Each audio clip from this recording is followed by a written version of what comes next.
Mother's Day 2015 was devastating. It was a moment where... Just one more year. One more year. Mm-hmm. One more year of infertility. One more year of... One more reminder that, I wasn't a mom and we didn't have kids. I remember being at Rancho that day, hosting and giving away flowers to the oldest mom in the room.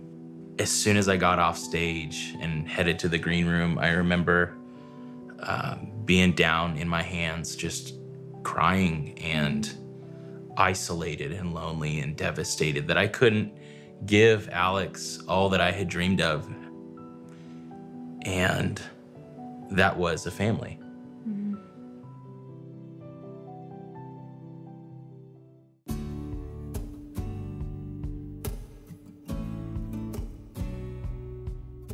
We met in college before the school year even started, our first year. He was the loud, crazy type where you heard him from half a mile away and you knew that he was coming.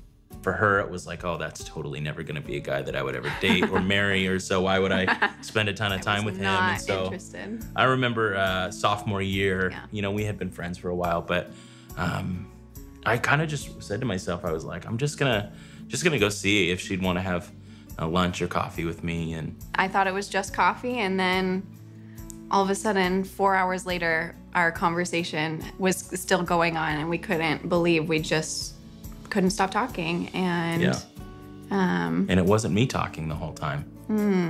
We were soon married, about a year after I graduated. I wanted to fulfill kind of some dreams and some visions that I had as a kid. I remember being younger and playing catch with my dad and telling him, Dad, I can't wait to do what you do. And he looks at me and he's like, well, you want my job? And I'm like, no, I want to be a dad. Like 10 years old. That's what I wanted to do.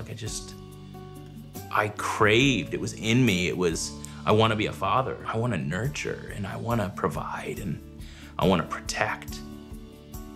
People grow up wanting to have certain careers. My career that I really wanted, I wanted to be a mom, and then it didn't happen.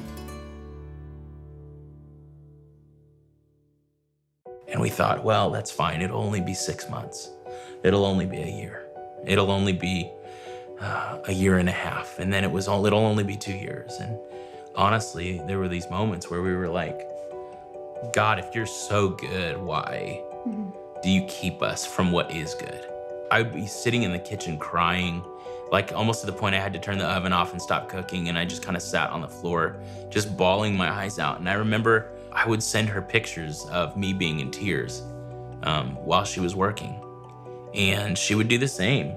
Literally, I don't think I've ever been more hurt and depressed in my whole life. And it was so hard to see that there was a purpose in it. And I know that God's plan for our life may seem like not part of our plan.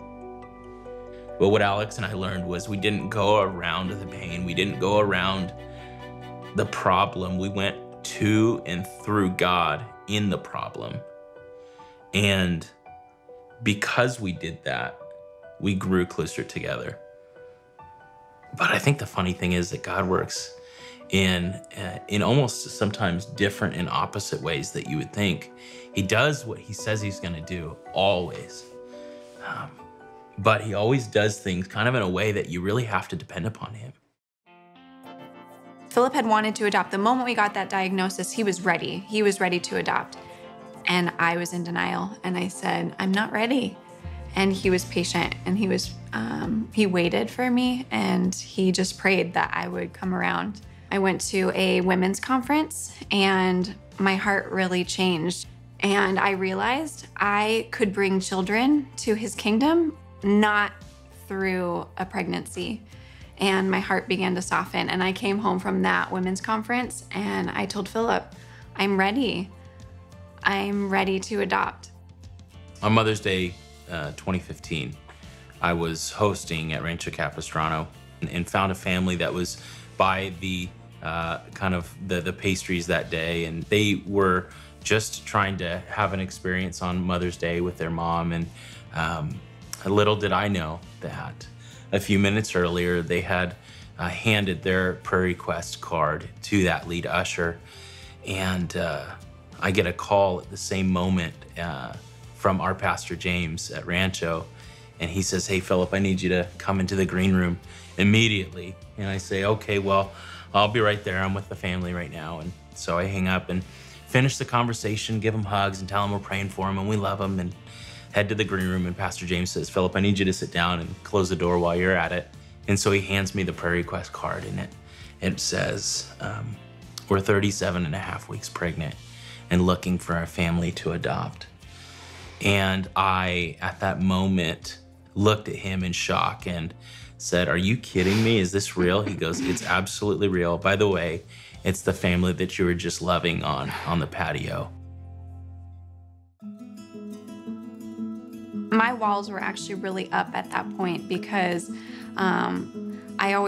my dad always said, if it sounds too good to be true, it is too good to be true. And that's how I felt in that moment. And I said, at least we're there just to support them, but I'm not getting my hopes up. So I get a phone call from birth grandmother, and she says, "Hey, we didn't want to leave you guys on a cliffhanger.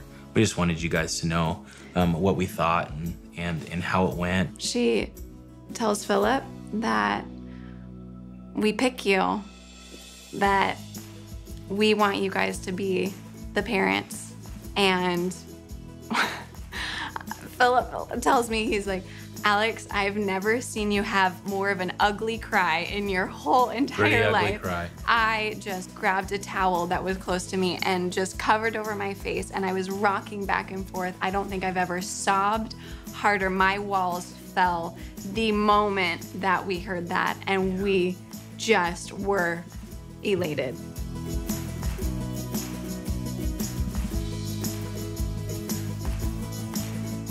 From then, it was just a whirlwind. It was the biggest adrenaline rush. You felt like you were on a roller coaster, stomach dropping constantly for the next week and a half. We spent every moment since with our precious baby daughter, Kinsley Grace.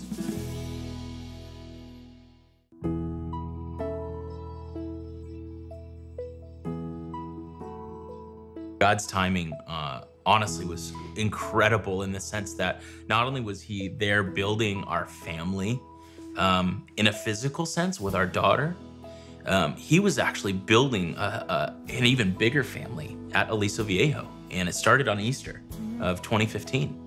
I remember one day driving to a meeting with Pastor Ron, and they said, "Philip, we believe in you. We'd like you to be the campus pastor of Saddleback Church, Aliso Viejo." And I thought in that moment, wow, God, you are so redemptive. Like, you are still so good. In the midst of the craziest season of our lives, God was doing something on a spiritual sense that would benefit the entire community. We're going to enter into people's lives and enter into their brokenness in a way that Jesus did. We're gonna be a church that seeks and saves the lost. We're not afraid of things falling apart. We're not afraid of things breaking.